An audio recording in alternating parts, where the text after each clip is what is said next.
O Fit for Purpose ele foi criado pelo David Anderson e pelo Alexei Zeglov, né? E quando a gente fala no David Anderson e a gente fala da comunidade de Kanban, o que a gente pensa? Pode passar. Vai.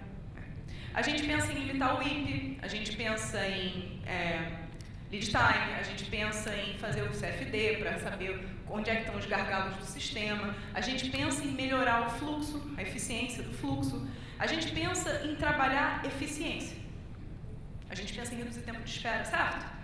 A gente está o tempo todo tentando achar uma forma de melhorar a eficiência do que a gente faz, porque quando a gente melhora a eficiência, a gente reduz o time to market e a gente consegue validar a hipótese mais rápido. E isso é super maneiro, super legal e super proveitoso para o negócio. A gente está falando em formas de fazer melhor, de acompanhar, medir uma série de métricas e todo um pacote de formas de mostrar se a gente está fazendo da melhor forma. Só que a gente pode estar fazendo da melhor forma e rápido e entregando o quê?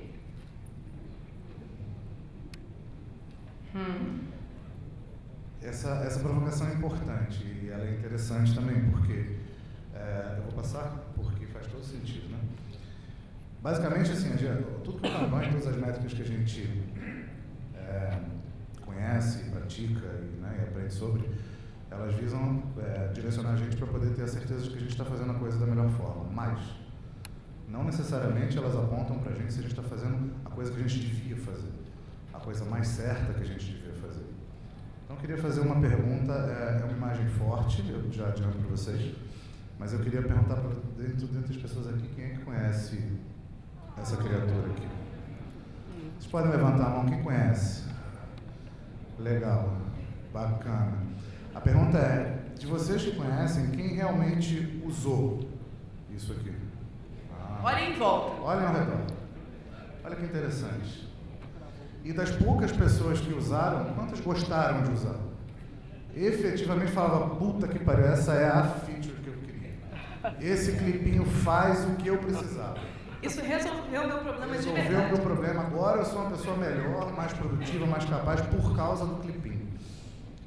A gente tem uma relação de afeição com o clipinho, não é a primeira vez que a gente usa ele numa apresentação, porque ele emblematiza pontos muito importantes e pontos que estão muito relacionados com o que a gente vai falar aqui.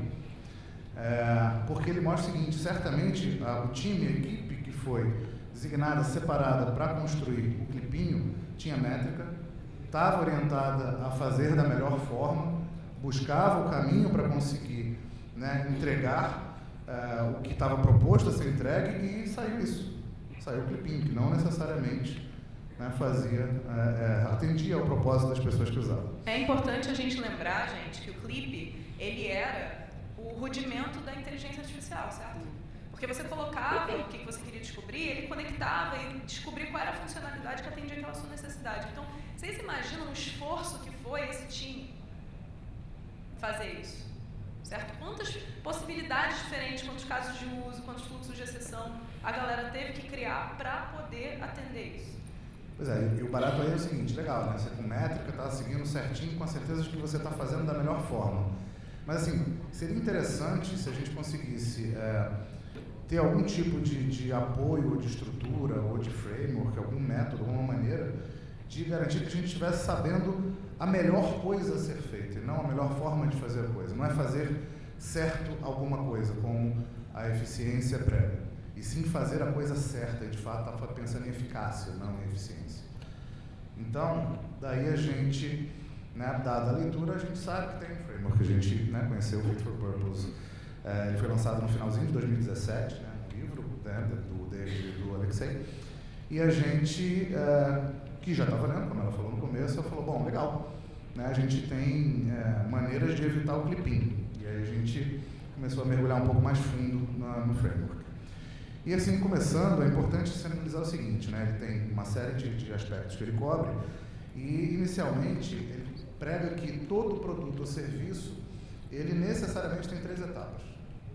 E essas 3 etapas, elas se dividem em design, em implementação e o service delivery, ou a entrega do serviço. E por design, a gente imagina a visão, a imagem, a ideia do que a gente faz, do aquele produto ou serviço que a gente quer oferecer. Né? Por implementação é o como, efetivamente a gente tangibiliza essa visão, o que a gente constrói, de que maneiras a gente, de fato, bota a mão na massa e torna concreto aquilo que foi idealizado na etapa de visão. Né? E o Service Delivery está diretamente relacionado à experiência que a gente proporciona, né? Que esse produto ou serviço proporciona para o cliente. Então, lembrando, a gente está falando de uma pizzaria. Né? E numa pizzaria, onde é que essas 3 etapas se tangibilizam? Geralmente você vai ter o cardápio, por exemplo, é um bom exemplo de design. Né? Você vai ter a forma que a pizza é efetivamente aberta, a massa, você põe os toppings, como é que você faz a execução daquilo, como é que você implementa a implementação. E toda a experiência do cliente ao degustar a pizza, a cadeira, como é que é o pagamento, tudo isso é o service delivery. Se tem música, se as paredes estão pintadas, assim vai. Bom, e aí a gente fala o seguinte, né? Pensando num negócio, a gente na pizzaria procurou entender de que, quando a gente sentou com o dono, falou, bom, vamos aplicar, vamos conversar, vamos fazer de maneira que a gente consiga entender, baseado no que a gente está vendo, a gente precisa entender o que leva as pessoas a irem até a pizzaria. Porque dentre tantas pizzarias em São Paulo tem pizzaria pra cacete, dentre tantas aqui, por que o cara escolhe a tua? O que faz o cara sair de casa pensando, né, em ter uma experiência, em comer alguma coisa? Ele pode ir a trocentos lugares diferentes, mas por que ele vai na tua pizzaria? O que leva ele até aí? Vocês têm isso claro? E eles não tinham. Então, match perfeito. Né? Uma situação, inclusive, fit for purpose, implementar fit for purpose, foi ótimo. Então, a gente iniciou um movimento junto com eles para poder identificar quais eram os propósitos, o que levava efetivamente as pessoas a saírem de casa. Então, a gente criou um card, que é o card que é exposto no livro, né? E o card, ele é baseado em 3 perguntas, certo? Antes da gente falar um pouquinho do card, é importante a gente falar que, quando a gente fala de métrica, a gente fala muito de, por exemplo, de métrica voltada para a satisfação de cliente, a gente fala muito de NPS, certo? Quem aqui usa NPS? Muito comum, inclusive. Ótimo. Quem usa o NPS, geralmente tem um em comum, que é, beleza, eu já sei agora que a maioria dos meus clientes, meu NPS é de 20, sei lá, de 20 pontos, 20%, e eu sei que a maioria dos meus clientes responde, por exemplo, 7. E o que eu faço com essa informação, senhor? Certo? Qual é o próximo passo? Como é que eu vou montar uma estratégia baseada nisso? É muito difícil você transformar o NPS em algo actionable, certo? E o Fit for Purpose, ele vem sanar exatamente esse problema quando você aplica o card. Apesar do Fit for Purpose não ser só o card. Então, como funciona o card? Você tem 3 perguntas. A primeira pergunta, você quer que a pessoa te responda quais são os propósitos que ela queria atender quando ela escolheu o seu produto ou serviço, que foi o que a gente perguntou no início para vocês, certo? Quais eram os propósitos de vocês ao vir nessa palestra? Né? A segunda pergunta que você faz no card é o quanto esse propósito foi atendido, certo?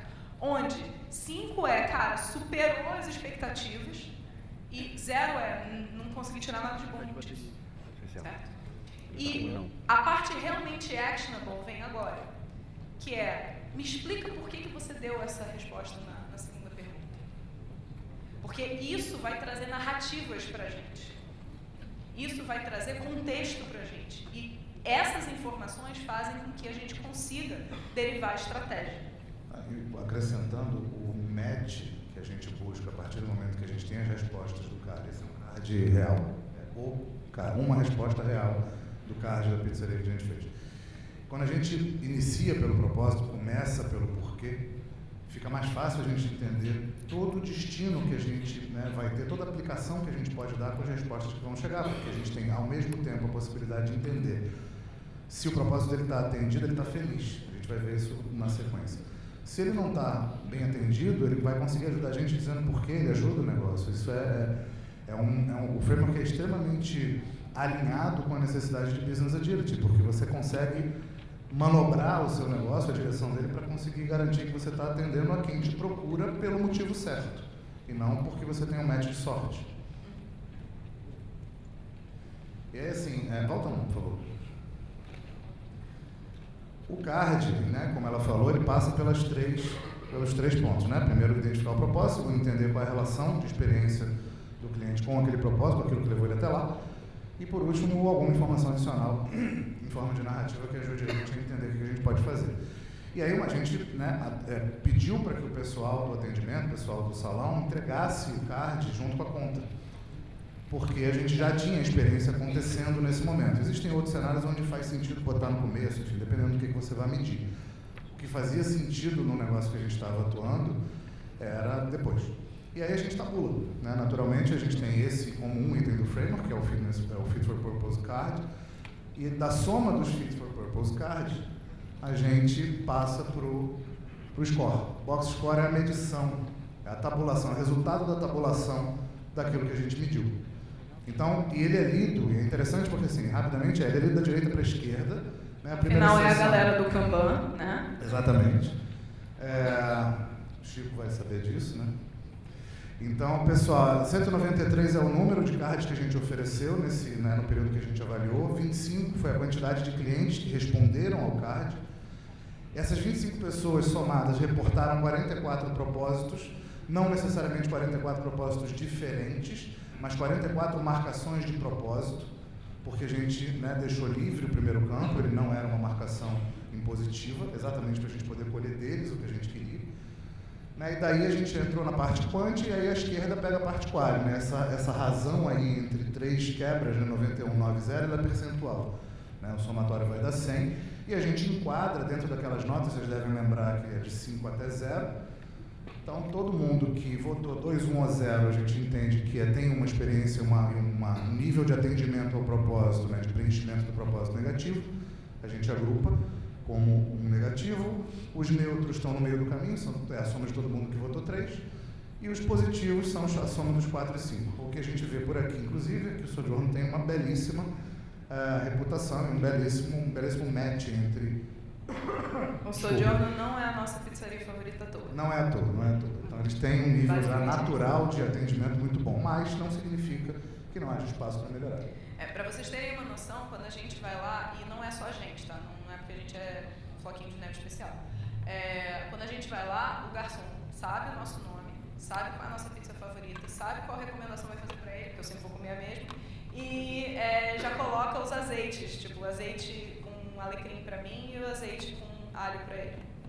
É esse o nível de serviço de atendimento. Assim, o nível de atendimento é tão bacana que toda vez que a gente vai lá, dá vontade de chamar o cara para sentar do lado, assim, e a gente faz isso, ele não senta, porque ele não pode, mas chamar, a gente chama, fala, vem aqui, senta aqui, que você é tipo de casa, tá levando para casa. Agora entra a parte que realmente a gente já começa a olhar a estratégia, certo? Posso? Pode.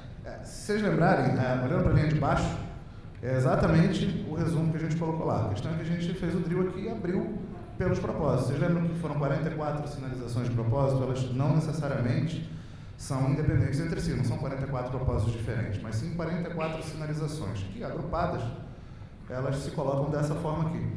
E a gente começou a entender que existem motivações diferentes, apesar de empiricamente a gente saber, mas a gente começou a metrificar as diferentes intenções de consumo, de ida, né, do que os clientes estavam procurando ao Sojourner, né, de parte a parte. A gente, inclusive, achou uma parte que a gente não conseguiu enquadrar, não fez sentido fazer um enquadramento, a gente isolou ali como NA, mas a gente vai manter a exposição. E uma vez conhecendo agora o propósito do cliente, o ponto é, legal, o que a gente faz com isso? Para que isso serve? E eu tenho que confessar, essa é a minha parte favorita de todo o framework, tá? Quem aqui estava no workshop de Fit for Purpose que a gente fez? Algumas pessoas. Vocês já me ouviram falar que essa é a minha parte favorita. Basicamente, como é que a gente usa esse diagrama, né? Imagina que eu preciso decidir, eu olho para aqueles propósitos e eu preciso decidir o que eu vou fazer em seguida, certo? Como é que eu decido? Eu decido fazendo isso aqui. Cada um dos propósitos, ele vai cair num quadrante, certo? Porque eu sei, por exemplo, que comida está altamente satisfatório pela tabulação que a gente fez, e a gente sabe que comida é o nosso core business, faz parte do nosso público-alvo, é a nossa estratégia, é um propósito que a gente quer atender. Então, ele entra no quadrante do manter, estimular e aprimorar, por exemplo. Em contrapartida... Posso? Ele entra nesse quadrante dada a pontuação que a gente tabulou, porque ele poderia entrar numa situação diferente. Isso é importante só distribuir a marcação. Em contrapartida, por exemplo, a parte do social está neutra. E aí a pergunta que a gente fez as pessoas virem aqui para realizar eventos, as pessoas virem aqui para comemorar alguma coisa, eu trazer todos os meus amigos para comemorar meu aniversário, é a parte da estratégia de vocês? E aí, sim, então a gente tem que melhorar isso aqui. Porque não tá bom, não. Certo?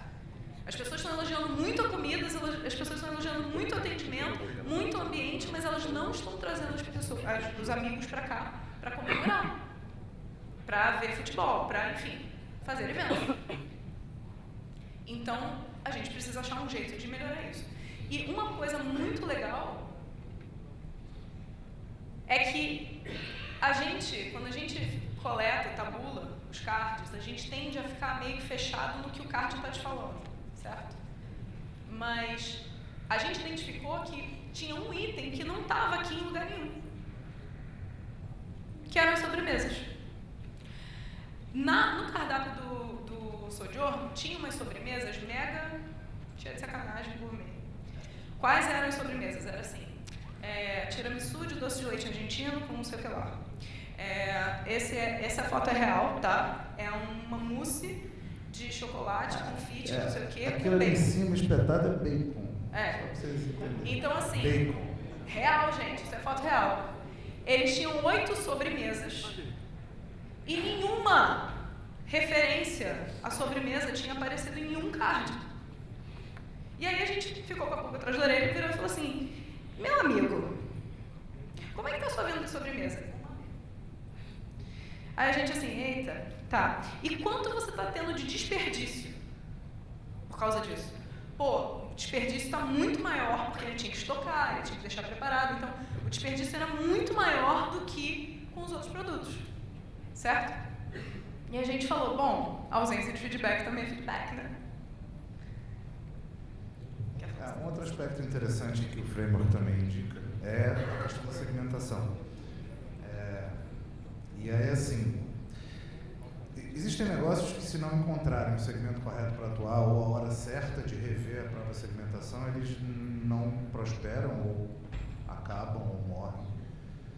E é importante ficar atento a de que forma o negócio que precisa estar orientado ao propósito dos clientes, uma vez que você entende e conhece o que leva os clientes a te procurarem, naturalmente esse enquadramento aqui que a Andressa mostrou, um pouquinho mais para cima, que tem a ver com o plano de estratégia que a gente adota para identificar onde a gente pode atacar, ele muda com o tempo, né? Ele não é necessariamente uma coisa imutável, constante e que jamais mudará. Clientes mudam. Eu queria só colocar um adendo.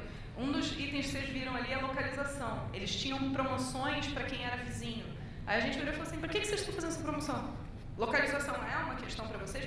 Não, então por que vocês estão fazendo? Então para. Ele parou. Vai fazer outra coisa. E eu vou contar rapidinho uma história dessa empresa, chama Olet, só para mostrar o quanto a segmentação é importante. Essa é uma empresa, esse já é o resultado final, uma empresa que o produto, o core dela é medição de sinais vitais. E isso aqui é o final da história, vou fazer ela ao contrário. Começou com algumas pessoas que queriam testar uma hipótese, queriam validar um problema, que era o seguinte, maquinário de hospital é barulhento e é um barulho muito incômodo, é grande, é difícil de transportar, fio pra cacete, não é legal. E aí vamos tentar entender se a gente fizer alguma coisa mais leve, se a gente fizer alguma coisa que não seja tão pesada, tão trambolhuda, se a gente consegue encontrar o mercado e botar a nossa ideia para frente, porque a gente tem uma ideia de construção de produtos de PTO que a gente quer emplacar. Mas primeiro vamos validar o problema. Foram até os donos do hospital, tinham um protótipo, foram para poder levar, os donos do hospital falaram, não tenho o menor interesse nisso. Não é interessante para mim, porque eu já empreguei capital, já gastei, já estou com um parque de máquina aqui, custo de manutenção, não quero nada disso. Os caras, puta que pariu. Sendo que eles já tinham validado a hipótese com os pacientes super queriam aquilo. Os pacientes queriam, os acompanhantes de pacientes queriam alguma coisa mais leve, beleza. Enfim.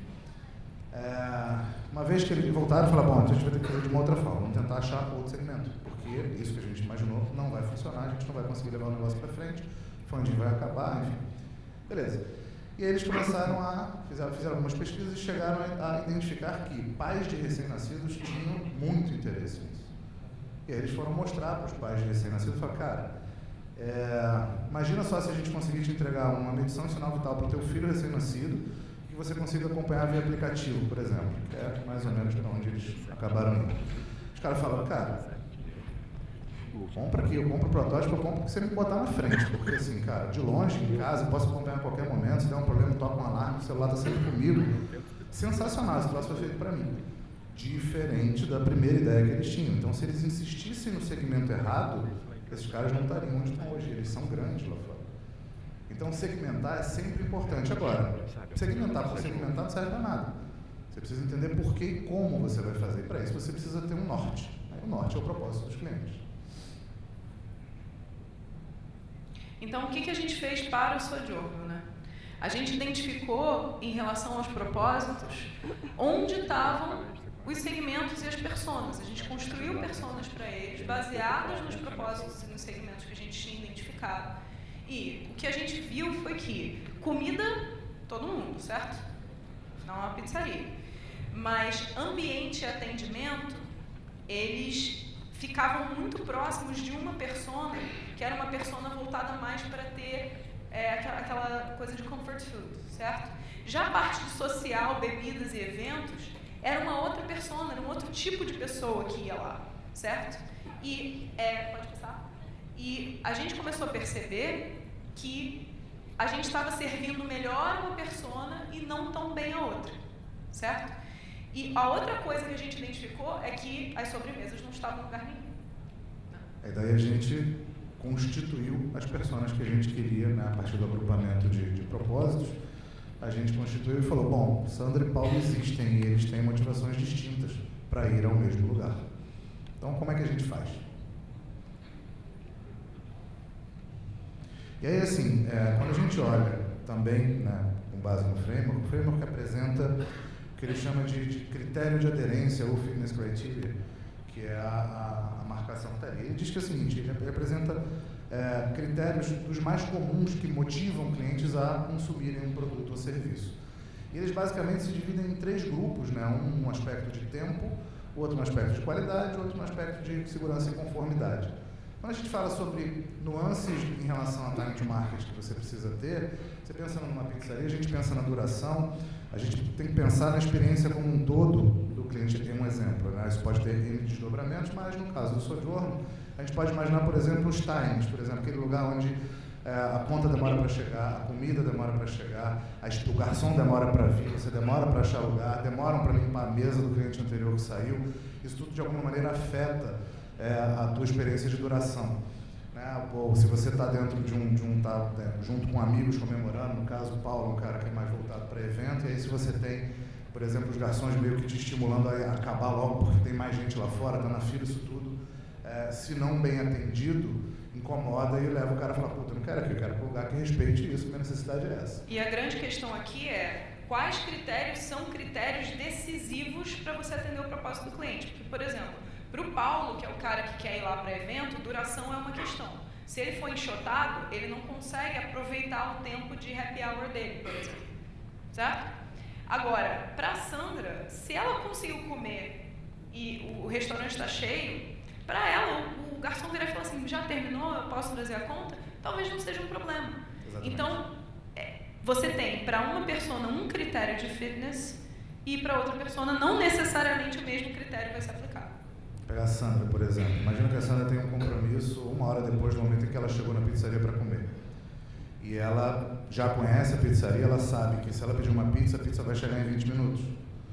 Então, o nível de previsibilidade, nesse caso dela, é um outro aspecto, é um critério importante, porque é importante para ela saber que, dado naquele momento, onde ela tem um tempo limitado para estar lá, se ela pedir a pizza e a previsibilidade for frouxa, você não sabe quanto tempo vai levar, para ela é ruim. Da mesma forma, se a gente pensar no outro, que é o timeliness, que a gente pode chamar de pontualidade, imagina que ela sabe que a pizza demora sei lá, 20 minutos para ficar pronta, né? E ela está esperando uma amiga, e a amiga vai chegar em meia hora. Ela vai saber um momento onde ela pode pedir a pizza para poder casar e a pizza não chegar fria, para a amiga dela poder comer a pizza com ela. Então, existem aspectos que se combinam ou não, que ajudam a definir o que realmente motiva o cara a consumir aquele produto ou serviço, nesse caso a pizzaria. O legal de timeliness é que o conceito vai um pouco além, a gente não tem uma palavra em português, então pontualidade é a mais próxima, mas o conceito vai um pouco além. O que precisa acontecer antes de outra coisa acontecer. Então, por exemplo, eu tenho um compromisso às 9 horas. Se eu conseguir terminar de comer 8h30, 8h40, 8h50, não me importa. Desde que 9 horas eu esteja no meu compromisso, certo? Isso é timeliness. Sobre a perspectiva de qualidade, existem duas abordagens distintas, que é a qualidade funcional e a qualidade não funcional, onde a qualidade funcional, ela envolve o que você está fazendo, ou seja, o quão coerente com aquilo que você se propôs você realmente está fazendo. Então, por exemplo, eu não sei se alguém aqui já teve a experiência de ir para o lugar pedir alguma coisa, não precisa ser pizza necessariamente, mas vale. Fala assim, eu quero essa aqui, o cara fala, essa aqui a gente não vai ter. Porque acabou não sei o quê, porque... Tem, mas acabou. Né, não vai ter hoje. Hoje não tem. Significa que o que ele se propôs a fazer no momento que ele te apresenta um cardápio falando, eu tenho essa pizza aqui, se o teu motivo de ir até aquele lugar foi para comer aquela pizza específica, você vai levantar e vai embora, pau da vida, porque você não teve o teu propósito satisfeito. Vai meter um 0 no card e vai sair pau da vida reclamando com os outros. Da mesma forma, se você pediu uma pizza de mussarela e você odeia cebola e veio mussarela com cebola, você está aferindo a qualidade funcional do seu produto. E aí, quando a gente fala de qualidade não funcional, ela não envolve se você faz aquilo que você disse que ia fazer, mas ela envolve o quão bem você faz aquilo que você disse que ia fazer.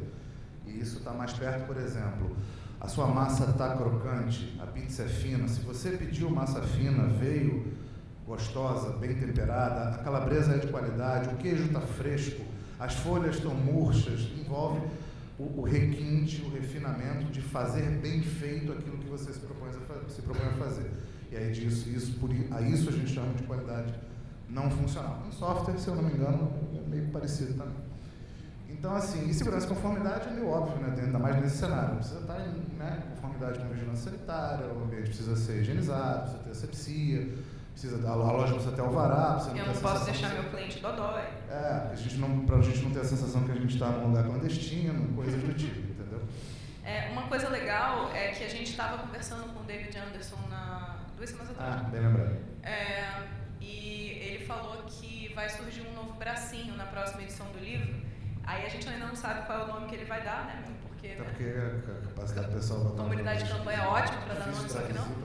Mas... o novo bracinho ele vai ser sobre qual é a capacidade que o produto tem de evoluir junto com você. E aí o exemplo que ele deu foi de um carrinho de bebê que vai se adaptando à medida que a criança cresce, certo? Para você não ter que comprar vários. Então, esse é um bom exemplo de um fitness criteria que hoje não está aí, mas que na próxima edição do livro já vai estar.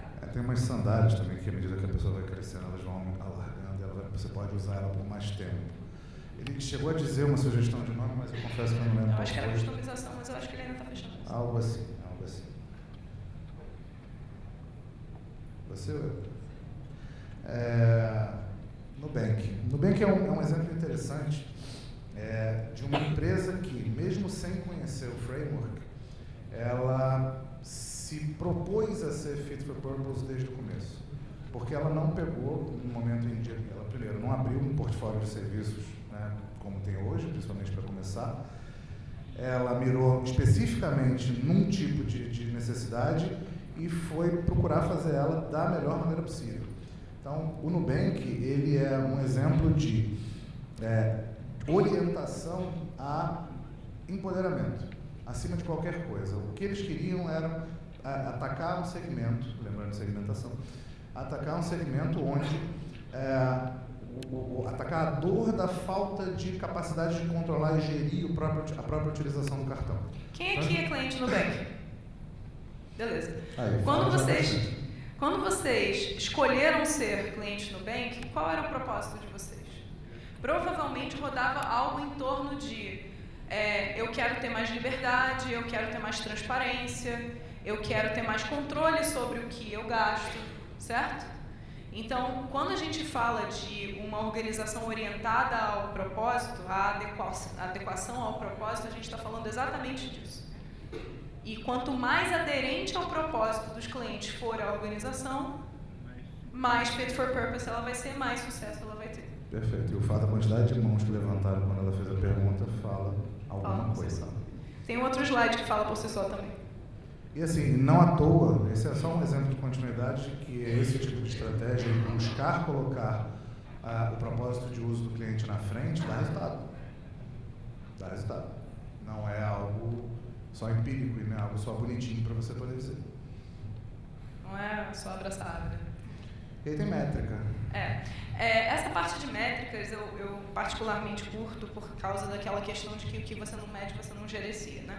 Fato. E eu queria saber de vocês aqui, quantas pessoas pesquisam ou escolhem uma pizzaria pela temperatura do forno dela? Alguém? Ninguém? Gente. No entanto, eu garanto para vocês que se a temperatura do forno da pizzaria for a mais de 600 graus, vocês vão ter um problema. Certo? Ou se for a menos de 30 também. Então, esse é um exemplo claro de métrica de saúde, por exemplo. Certo? Eu sei que o processo de cozimento de uma pizza, para o processo de cozimento de uma pizza estar saudável, eu preciso estar numa temperatura de entre X e Y, um range. E essa é a minha métrica de saúde para aquilo. Certo? O que geralmente acontece nas empresas? A gente confunde métricas de saúde com os KPIs que a gente usa para fitness, para se isso está adequado para o cliente, para o sucesso do negócio. Certo? Quer dizer que não é importante para o sucesso do negócio eu ter métrica de saúde? Claro que não. Mas aquela métrica é algo que o meu cliente leva em consideração e faz com que ele me escolha?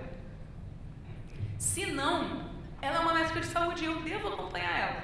Não é um problema. Mas ela não é decisiva para o meu sucesso. Certo?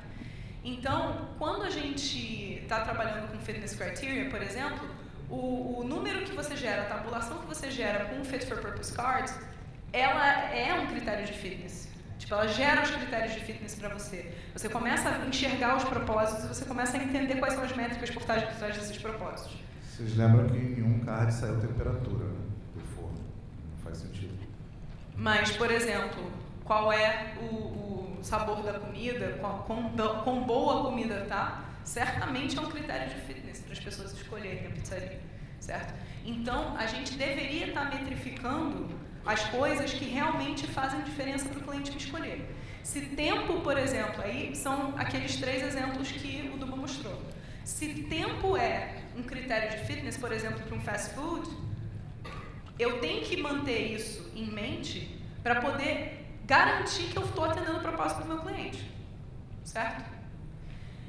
Em compensação, quando você identifica que uma métrica de saúde não está legal, você pode setar, olha, eu quero melhorar porque a temperatura do forno não está chegando na temperatura que ela precisa, ou está aquecendo demais. Então eu tenho uma meta, eu tenho um objetivo de reduzir ou aumentar para a temperatura ficar ok, certo?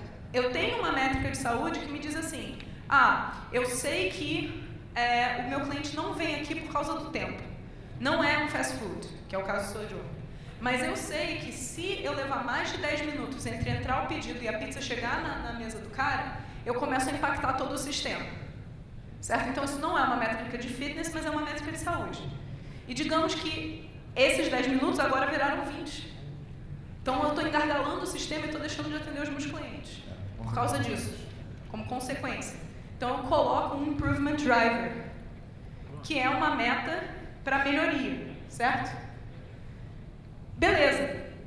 Cheguei de novo dentro do range de até 10. Esse Improvement Driver acabou de voltar a ser uma métrica de saúde, certo?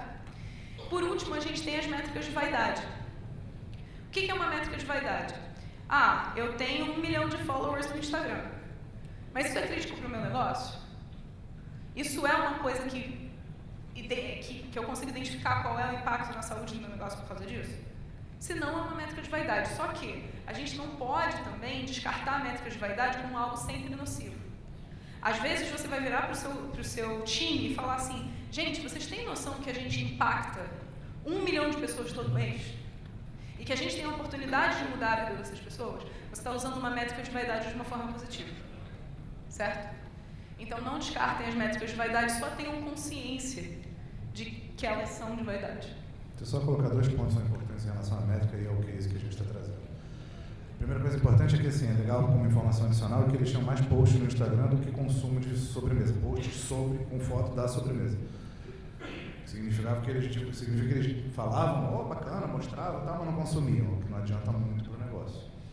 E aí, de que forma a gente, olhando para o que é fitness criteria para eles, ou seja, bom, legal, né? A gente tinha uma hipótese, a gente já sabia que o box score deles era alto, então a gente tinha um espaço para, dentro do enquadramento de persona, dentro da matriz, o fato de não ter saído nada sobre sobremesa. E a gente saber que eles estavam tendo desperdício, falei, bom, a gente tem uma oportunidade aqui, porque você provavelmente está overserving na sobremesa, botando uma porrada de coisa aqui que ninguém consome. Então, e como isso é um dos critérios, se eles gostam de comida, a sobremesa também é. Então, faz sentido a gente tentar entender se esse posicionamento não pode mudar. Vamos tentar atuar nesse ponto aí. E um ponto muito legal para todo mundo ter em mente é, não trate como KPI quem te trata como métrica de saúde, beleza? Porque, o que é o conceito de KPI? É Key Performance Indicator.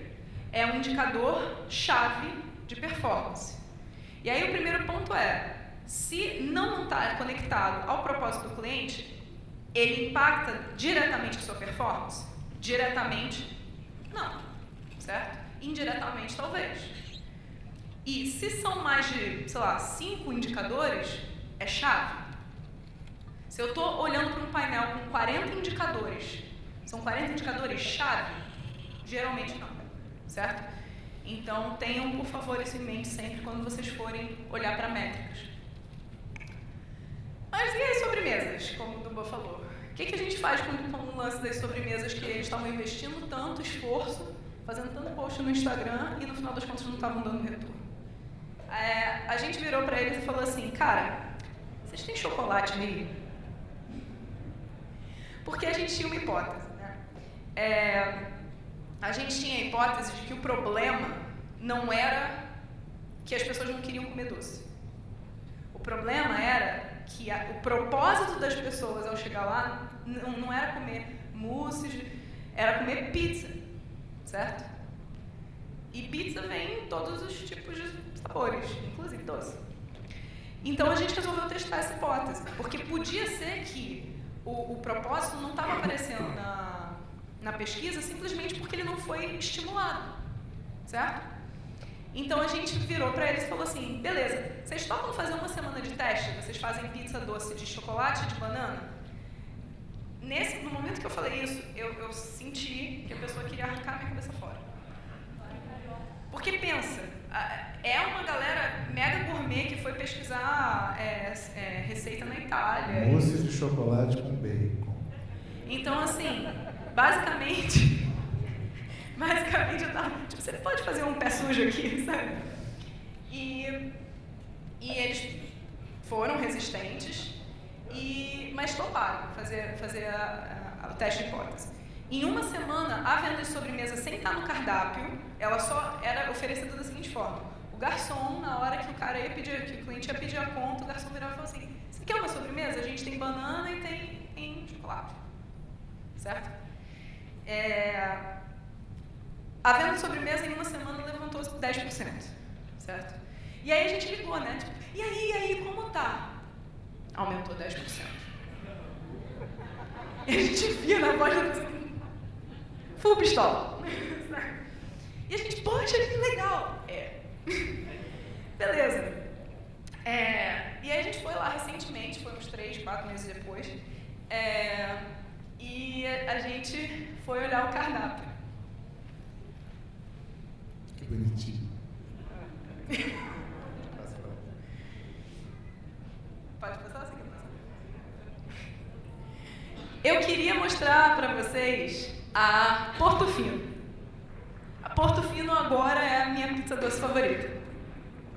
Vocês percebem, inclusive, só um ponto, eles não deixaram de ter sobremesas. Não, eles estão apegados, gente. Sabe a pessoa apegada na solução? Eram 8, hoje são 4. E agora percebam pontos sutis mais relevantes. Olha o preço da pizza e olha o preço da sobremesa. Eles não tinham pizza doce. Torceram o nariz, é claro que a gente vai adequar, porque os propósitos mudam, a cabeça das pessoas muda também. As pizzas deram não são só banana e chocolate. Mas você estava falando da Portofino, fala um pouquinho, diz o que é. Então, é queijo brie, chocolate branco lindo, frutas vermelhas e sorvete de baunilha na massa da pizza. Tem foto minha no Instagram, tá, gente? É mais muito cara, inclusive. E é interessante porque, assim, né, quem trabalha com produto, quem é que trabalha diretamente com produto? Só para... Beleza, vocês sabem que o produto nunca acaba, né? Então, assim, né, teoricamente, né, se o negócio, né, se a gente está falando de business agility, que é uma, né, buzzword, ele precisa estar se adaptando constantemente. Que maneira melhor de se adaptar se você não procura conhecer o que faz os clientes consumirem o que você tem? Então, considerando que a gente sabe que o produto nunca acaba, a gente já tem como premissa de que as coisas vão estar mudando sempre. E olha que interessante, os caras estão atacando agora, isso é recente. A gente pediu a pizza e recebeu esse folheto junto. Aquelas sessões que estavam no tentar achar uma maneira de melhorar, que são a parte social, então eles provocar o pessoal, quando entregam uma pizza, por exemplo, eles têm um delivery muito forte, ou fisicamente, lá fala, cara, traz teu pessoal para cá. Paulos do mundo, venham para cá, venham comemorar qualquer coisa aqui. Da mesma forma, eles também estão provocando a questão de fazer evento, procurar estimular a bebida, começaram a buscar caminhos para conseguir provocar a galera que tinha esse propósito sinalizado, mas que não estava dizendo, não estava tão bem atendido assim, podia melhorar, estava num espaço estratégico onde eles podiam incrementar para sair do 91/9 lá para subir a primeira sessão o máximo possível. Eu esqueci da informação mais importante, gente, desculpa. Quando eles mudaram o cardápio de sobremesa e a gente foi lá, a gente perguntou pro Marco, que é o nosso garçom do coração, que é o que sabe, o azeite e tal. A gente virou para ele e falou assim, como é que tá vendo as sobremesas? Ele aumentou de 60%. Então, assim, o resultado, ele é muito relevante e tangível, certo? E eu tenho certeza que se a gente ligar agora pro dono, a gente vai virar e falar, e aí, como é que tá o resultado da sobremesa? Aumentou 60%. Né? Mas o fato é que o negócio dele está melhorando continuamente por causa disso. Aí, como a gente sabe que um produto não acaba, ele também, para poder andar e alimentar o negócio, ele precisa se adaptar ao cliente. Ponto, né, óbvio para quem está no dia a dia, né, entendendo que existe uma infinidade de propósitos que levam os clientes até consumir o que você faz. E existem momentos diferentes onde esses propósitos se apresentam, ou seja, o mesmo cliente, eventualmente, dependendo do contexto, pode ter um propósito distinto para consumir o mesmo serviço, ou para procurar serviços diferentes. Então, se o produto nunca acaba, se o produto precisa se adaptar ao cliente, a gente precisa ter consciência de que se o cliente está sempre mudando, a gente precisa mudar junto. E pensar em business agility é exatamente seguir uma linha que faça com que o seu negócio esteja sempre indo na direção certa.